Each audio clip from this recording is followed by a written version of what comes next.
After another blowout loss, we're just grateful that point differentials don't count in the terms of the entire season, but this does make us wonder why all of these blowout losses are happening and what effect is this going to have on the long-term success of the clubhouse.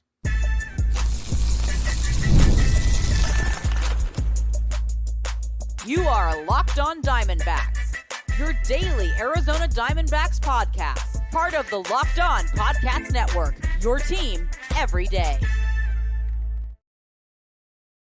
What's up? I'm Daynen Biggs. Today's episode is brought to you by FanDuel. Right now, new customers can bet just $5 and get $250 in bonus bets if your first bet wins. Head to FanDuel.com to get started. We are talking today about, one, what's the deal with all the blowouts?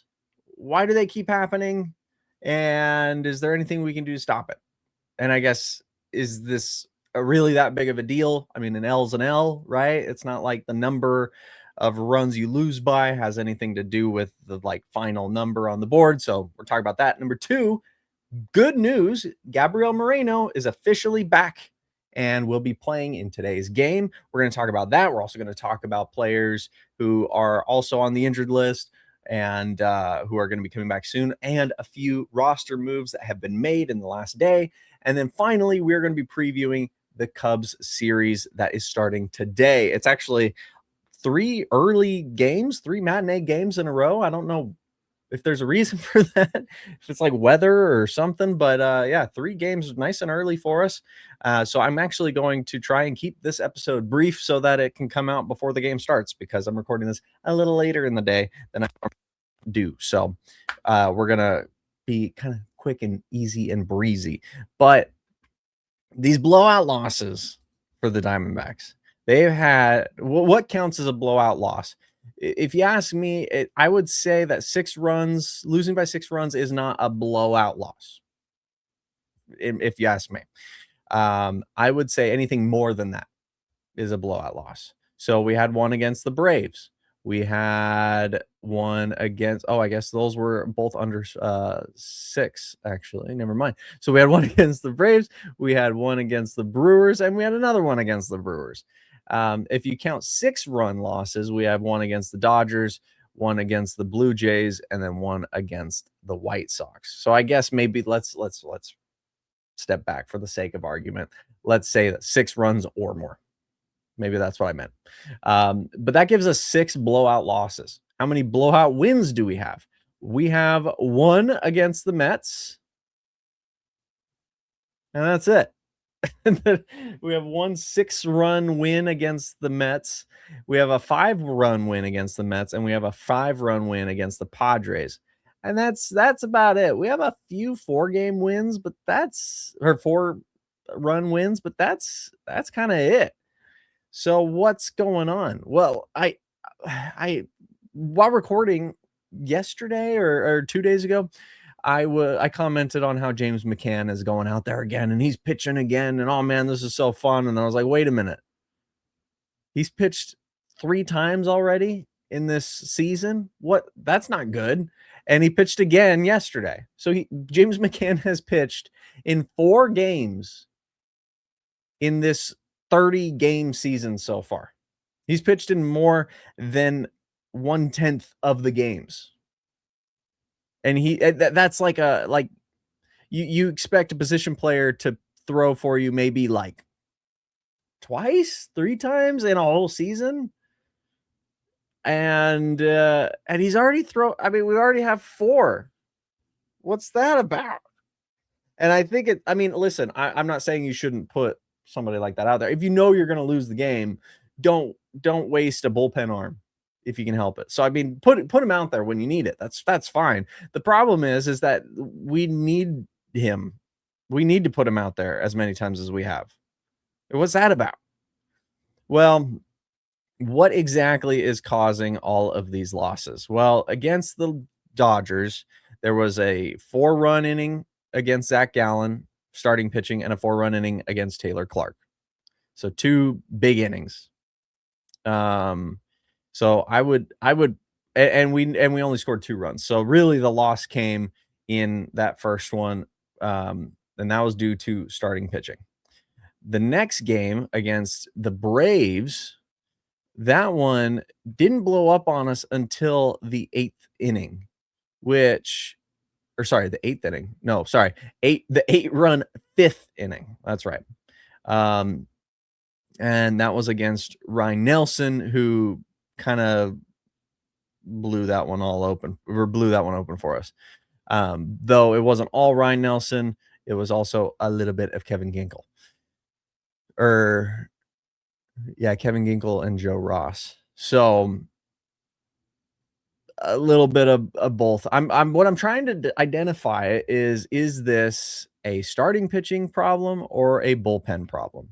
Well, the blowout loss against the Blue Jays, where we lost 10-4, that came from Ryan Nelson giving up 8 runs in the first inning. We only gave up 2 runs after that. So that one, starting pitching. The next blowout loss against the White Sox, guess what? That was 4-run first and a 3-run second from Merrill Kelly. So that's the starting pitching. Against the Brewers game 1 against the Brewers, that one, Merrill Kelly gave up 5 runs over 5 innings, but then a big inning in the 6th with Andrew Hoffman. So that one was, the reason it was a blowout loss was the bullpen in this one, though I don't know. We weren't in a great spot to begin with. And then finally, yesterday's game against the Brewers, they were up, I have to do math, 8-0 by the 4th inning. So that one was starting pitching. So it looks like to me that we need to get something figured out with our starting pitching. I'd say about half of these are from a single inning. Gallen, Nelson, Merrill Kelly was in 2 innings, I guess, but one of them was a really, so a lot of these are from just a really big blow up inning, which means pitchers need to know how to make those mid inning adjustments. But we need to address that, because one of the keys to success for the season is that our starting pitching be able to go deep into games. And this is telling me they're absolutely not able to go deep into games, like not even a little bit. And so our bullpen is going to suffer for that. And we're making moves. We made moves today. We're going to talk about that here in just a minute, but we're needing to make more and more moves because we're overworking our pitchers, and we're going to start seeing them slipping. Our starting pitching kind of had a good start. We had our initial loss against the Dodgers, but until April 2nd, we had a good string of games where we lost by 1 or 2 points, and then we won 4 in a row.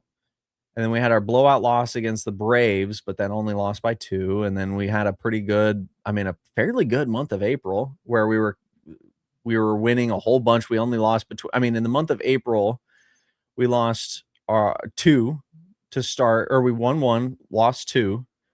And then we lost 3 more in the first half of April. So we lost 5 games up until April 18th. Between April 1st and April 18th, we only had 5 losses. And other than one of them, they were all 1 or 2 run losses. So we had a pretty good run there, but then things really started to fall out from under us. Since then, we've lost 4 blowout games, and we've lost 2 additional games, one by 3 runs, one by 2 runs. And this can also, I see this as a big issue with our starting pitching. At the end of the day, our starting pitching, I think, is what the cause of a lot of these are. Our offense isn't helping much. You can add it, throw in some, let's add some offense to that, obviously. But I think the real indicator here are the runs that our starting pitching is giving up. That worries me. So today's game, or this next round, we're starting the rotation over. Today is Zach Gallen. So Zach Gallen, Ryan Nelson, Merrill Kelly, Eduardo Rodriguez, Michael Soroka. Let's see what the month of May can bring for the starting rotation. I want to see I don't even mind if they give up a run or two or three for that matter. I just don't want to see them absolutely blow the game before we even have a shot. So that's what I'm looking for. And offense, yes, obviously we want that too, but let's just start with that. Anyway, let's go and talk about the series that's coming up. And let's also talk about a familiar face that's rejoining the team and we're very, very excited about. And so stick around. Don't go anywhere. We'll be right back.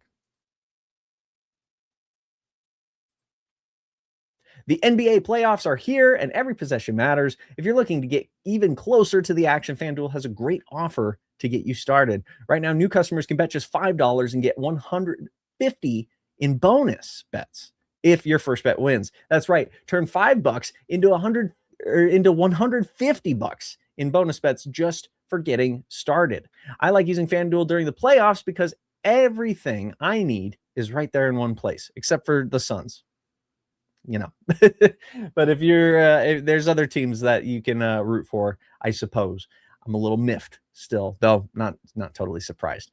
But you can check on stats, trends, and matchups before making your picks, which makes the whole experience feel a lot more informed. Whether you're looking at player props or you're just following your favorite stars, it adds another level of excitement to every game.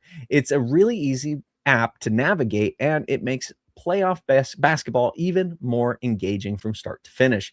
Head to FanDuel.com to get started. FanDuel, play your game. And we're back. And I want to say thank you so much for making Locked On Diamondbacks your first listen of the day. Full week, full on-time posts. Podcast episodes. Thank you for your support. Absolutely love you guys, and love your guys' takes in the comments. We're gonna do a hearing from you segment here very soon, so please leave your thoughts in the comment section below of the YouTube videos. It's the best way to reach us. And also, don't forget to check out the Everydayer Club for ad-free episodes and access to a group chat with me and other listeners of the show. You tap on the link in the show notes or go to lockedondiamondbacks.supercast.com to learn more. You guys, Gabriel Moreno's back. It's kind of silly, but it's true. When Gabriel Moreno is out of the lineup, the Diamondbacks just don't do as well. They struggle. It's a bit more of a grind. When Gabriel Moreno is in the lineup, things just kind of work out a lot better. So Gabriel Moreno was out April 11th, went on the IL officially on April 14th. Coincidentally, you look at when things kind of started to go south. We had a fairly good week following his injury, and then since then things have been a little bit more rough. So maybe I'm kind of grasping at straws here, but with him coming back, I don't know. Maybe things will start turning up. It'll be a good month of May. That's at least what I'm hoping for. But Gabriel Moreno, again, he went out because of originally some lower back tightness. He threw a pitch to second base and got the out on a runner stealing, but had some issues with his back at that point. It was muscular, and it was termed an oblique strain on April 14th, at which point it was okay, that's an IL stint. So did go onto the injured list to recover that, has recovered that, and he's back. And because of that, we had to make room on our 40-man roster. So we have designated a 4 assignment, Aramis Garcia, who, if he clears waivers, will go back to Reno and continue there. So there is that. So Torey Lovullo likes having 3 catchers on the roster at any given time, or on the active 26-man roster, that is. And so as soon as Moreno went to the IL, Garcia was called up. Now that he's back, Garcia's going back down. So no big surprises there. What is a little bit of a surprise, though, in yesterday's game, we saw our first look at Philip Abner, who came into the game and pitched 2 1/3 innings. He was a call up and got called up at the beginning or after the first game of the Brewers series. We did not end up seeing him in game 2, though he was warming up. And we saw him relieve Michael Soroka and came in, pitched 2 clean innings, really good stuff. I don't actually recall if I need to pull that up, but I don't actually recall if he gave up any hits in those first couple outings. Let's take a look real quick. So he came in the 4th, got 3 quick outs, which Soroka gave up a single, and scored a couple good runs. And then no outs.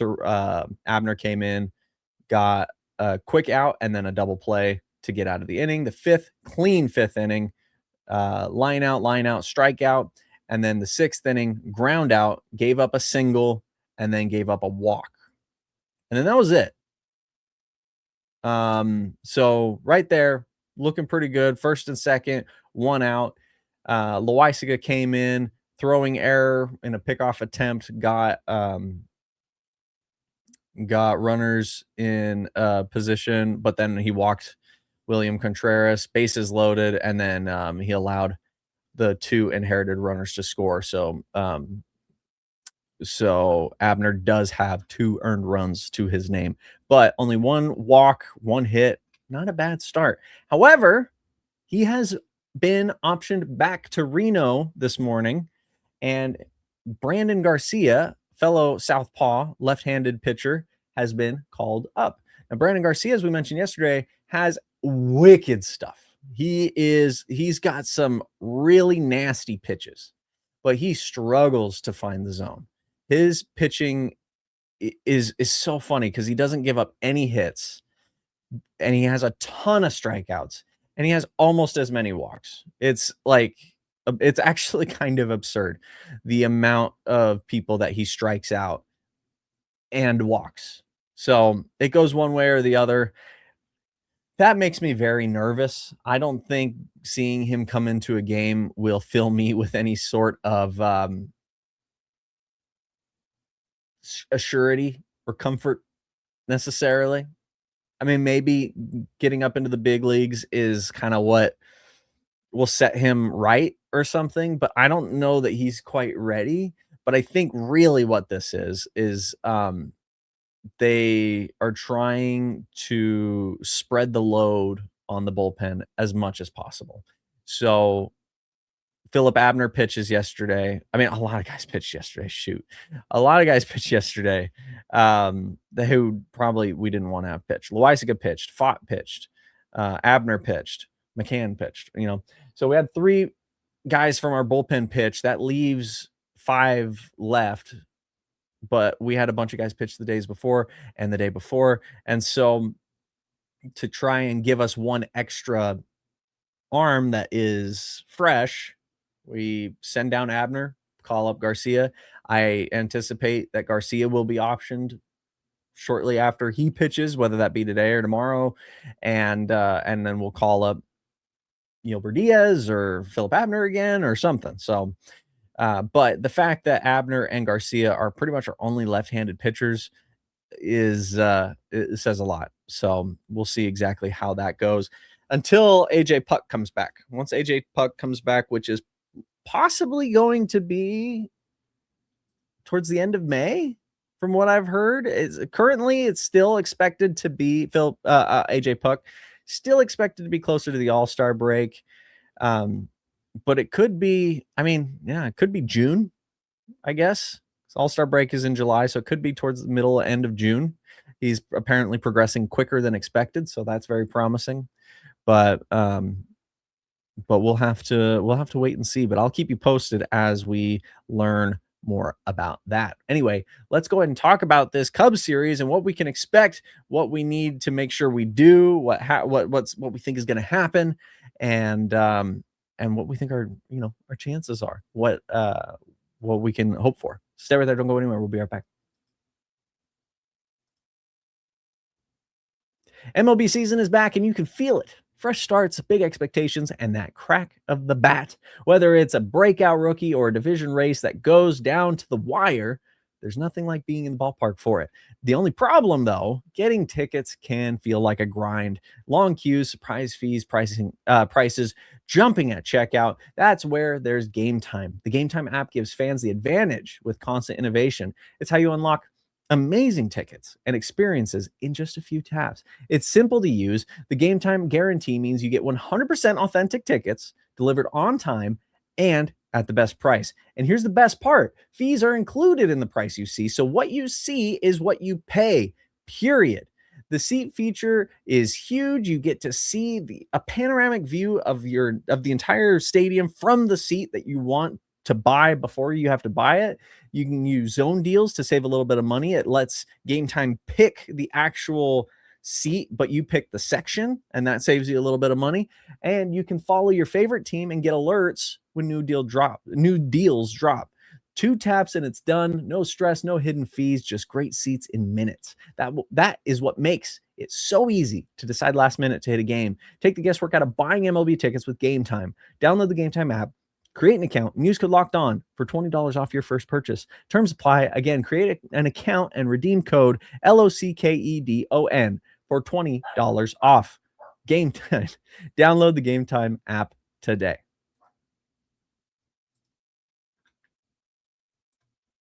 All right, my dogs are very excited about this final segment. So if you hear dogs barking, don't you even worry about it. They're happy barks. So the Diamondbacks are going up against the Cubs. I don't know why that was hard for me to say. There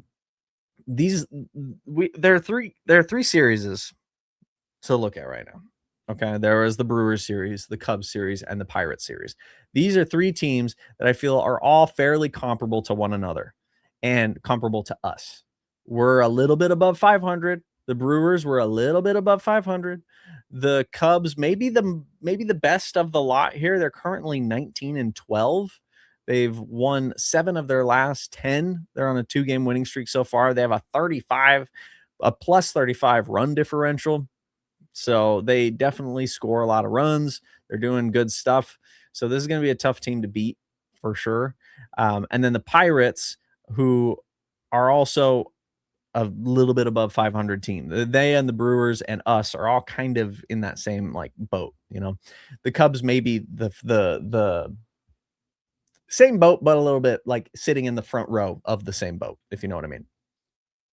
These 3 series it's very important that out of these 9 games, we win at least 5 of them. That's kind of where I'm at with these three series. We don't need to win every single one of them. And obviously we're not going to because of the Brewers. We already lost that one.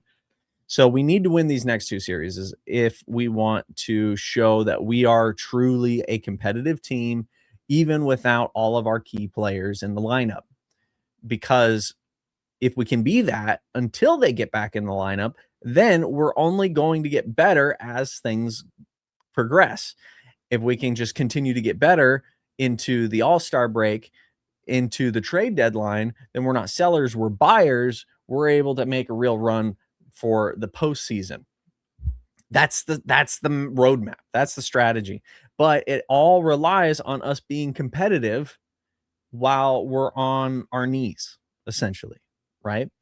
So when we're facing teams that are of similar caliber that we are, that's kind of when people pay attention the most. That's when other teams are paying attention the most. That's when the national news outlets, whatever, are paying attention the most. Not that national news ever does us justice, but that's okay. That's how we like it anyway. So what do we got ahead of us? Well, the Diamondbacks have pitching for them Zach Gallen, Ryan Nelson, and Merrill Kelly in this 3-game series. The Braves have Colin Rea. Sorry, I don't know how to pronounce his name. Let me see what what this has to say. Ray. It's just Ray. Okay. Colin Ray. They have Colin Ray pitching for them today. They have Shota Imanga pitching for them tomorrow, and then Matthew Boyd pitching for them on May 3rd, on whatever day that is, Sunday.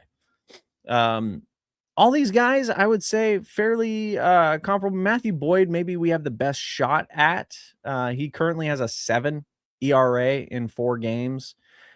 So we maybe have the best chance of kind of lighting him up. Him and Imanga are, sorry, not Imanga, Imanaga. Yeah, sorry. They're both left-handed pitchers, whereas Ray is a right-handed pitcher. So that's one thing to keep in mind. But interestingly, Lourdes Gurriel Jr. and Ketel Marte are absent from the starting lineup today. I expect that we'll see them, you know, in some capacity throughout the game, whether that be off the bench or maybe they will end up starting as the game gets closer. Ketel Marte being a switch hitter kind of surprises me that he's not in here. Also, he has a fairly good record against Ray, which surprised me as well that he's not in. So I didn't see anything about like injury. I know he came out of the game last night, but I didn't think there was any issues. But as far as matchups go, let's see. Ketel Marte, he has only 6 at-bats against Ray, but he has 2 home runs and 4 RBIs against Ray. He's batting 4 for 6 against him. So it's a little bit of a surprise that he's not in that roster.